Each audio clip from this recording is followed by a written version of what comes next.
Hello दोस्तों, कैसे हैं आप सब। आई थिंक आप लोग ठीक होंगे। मेरा नाम है प्रेम वर्मा और आप देख रहे हैं फार्मा एजुकेशन। आज के वीडियो में हम देखेंगे कि ह्यूमन एनाटॉमी एंड फिजियोलॉजी का जो सब्जेक्ट है bachelor of pharmacy second semester and diploma in pharmacy second year में, उसमें एक टॉपिक है नर्वस सिस्टम। आज हम उसकी बात करेंगे कि नर्वस सिस्टम क्या होता है और उसके फंक्शन क्या होते हैं और उसके क्लासिफिकेशन क्या होते हैं। तो चलिए स्टार्ट करते हैं और देखते हैं कि नर्वस सिस्टम क्या होता है।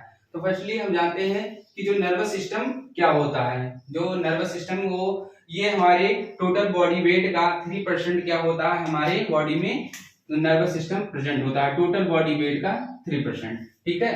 ये इसका जो सबसे स्मॉलेस्ट यूनिट होता है वो इसमें होता है nerve cells and neurons. Nervous system जो होता है ये रिस्पॉन्सिबल होता है हमारे परसेप्शन के लिए, मेमोरी के लिए, ऐसी बिहेवियर के लिए। हमारे बॉडी का जो होता है उसके लिए रिस्पॉन्सिबल होता है, ठीक है, जिम्मेदार होता है। जैसे बिहेवियर हो गया, परसेप्शन हो गया या मेमोरी हो गई। परसेप्शन का मतलब फीलिंग, ठीक है।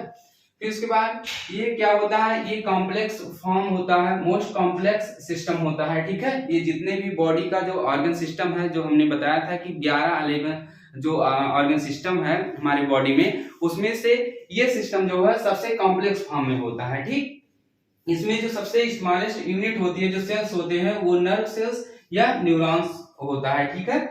अब देखते हैं कि और फिर इसके बाद इसमें और कुछ बात कर लेते हैं कि जो हमारा नर्वस सिस्टम होता है ये वर्क करता है आपका इंडोक्राइन सिस्टम के साथ मिलकर काम करता है। बट जितना नर्वस सिस्टम रिस्पॉन्सिबल होता है हमारे बॉडी के लिए as compared to the endocrine system, मतलब इंडोक्राइन सिस्टम से ज्यादा रिस्पॉन्सिबल होता है हमारी ये नर्वस सिस्टम, ठीक है। इंडोक्राइन सिस्टम में जो आपके बॉडी से जो हार्मोन्स का जो सिक्रीशन होता है, ठीक है, डिफरेंट डिफरेंट ऑर्गन से, ठीक है।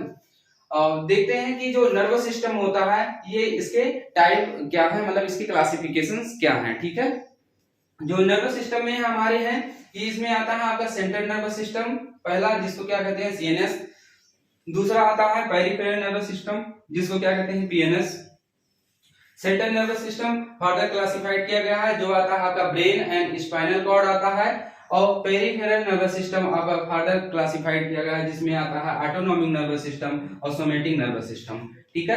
ऑटोनॉमिक नर्वस सिस्टम जो होता है इनवॉलंटरी फॉर्म में होता है और ये सोमैटिक नर्वस सिस्टम जो होता है वॉलंटरी फॉर्म में होता है।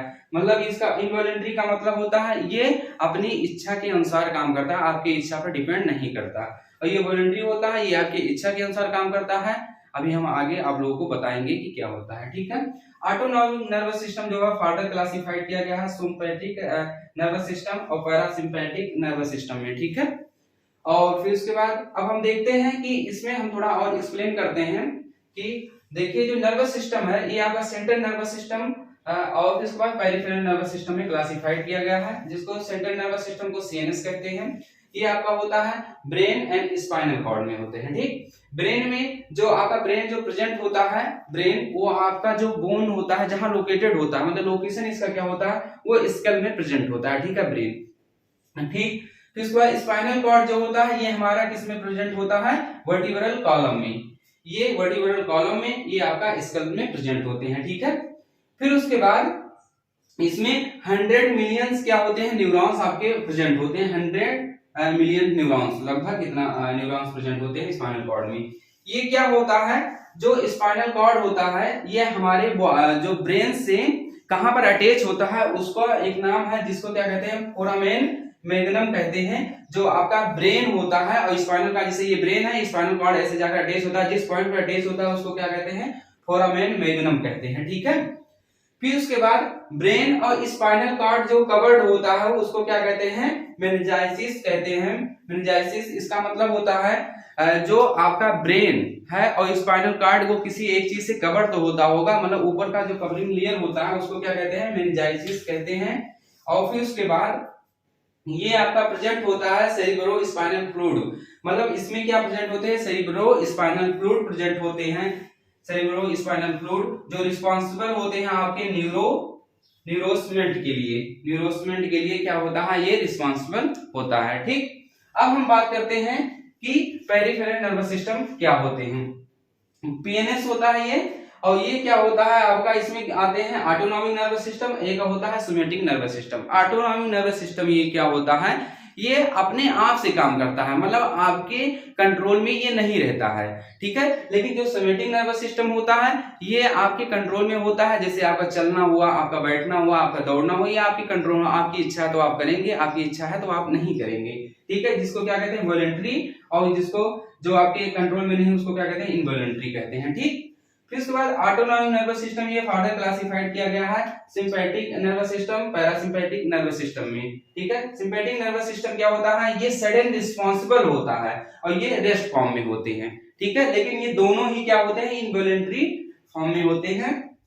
सडन रिस्पॉन्सिबल का मतलब होता है जैसे फेयर के कंडीशन में, फाइट के कंडीशन में, फ्लाइट के कंडीशन में, ये सारी चीजें क्या होती हैं सडन रिस्पॉन्सिबल होती हैं। जैसे मान लीजिए कहीं पर आपके हाथ से अचानक से कोई गर्म ग्लास या कहीं कोई भी चीज अचानक से टच होता है तो आपका हाथ अचानक से पीछे कर लेता है, वो क्यों हो जाता है, वो आपका जो रिस्पॉन्सिबल होता है सिंपैथिक नर्वस सिस्टम जो होता है ये सडन रिस्पॉन्स करता है आपकी बॉडी में कि आप अपना हाथ हटा लीजिए, ये अपने आप से होता है, आप उसको खुद नहीं करवाती हैं, ठीक है, कि आप नहीं बताते कि इसको पीछे कीजिए या कीजिए, आपका ये अपने आप सडन हो जाता है आपकी बॉडी में, ठीक।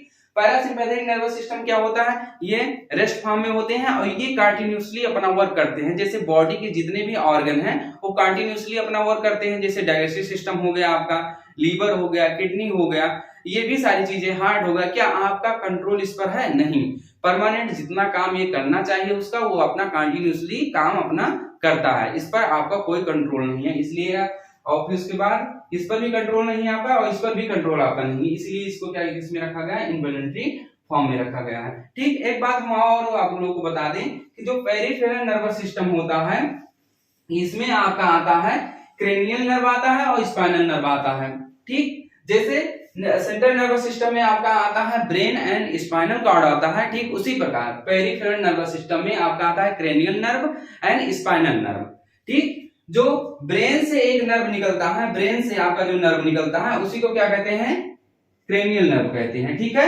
और जो स्पाइनल कॉर्ड से आपका नर्व निकलता है उसको क्या कहते हैं स्पाइनल नर्व कहते हैं। ये आपके होते हैं 12 पेयर में होते हैं और ये आपके होते हैं 31 पेयर में होते हैं और ये प्रेजेंट कहां पर होते हैं पेरिफेरल नर्वस सिस्टम में, ठीक है। ब्रेन और स्पाइनल कॉर्ड आपका सेंट्रल नर्वस सिस्टम में, और फिर उसके बाद ब्रेन से निकलने वाले जो नर्व्स जो होती हैं, न्यूरॉन्स जो होती हैं उसी को क्या कहते हैं आपका क्रेनियल नर्व कहते हैं, जो आपका सेंटर पेरिफेरल नर्वस सिस्टम में है। और जो स्पाइनल कॉर्ड से जो नर्व निकलती हैं उसमें क्या होता है स्पाइनल नर्व होते हैं जो 31 पेयर के होते हैं। फिर आज की क्लास में इतना ही, थैंक यू सो मच।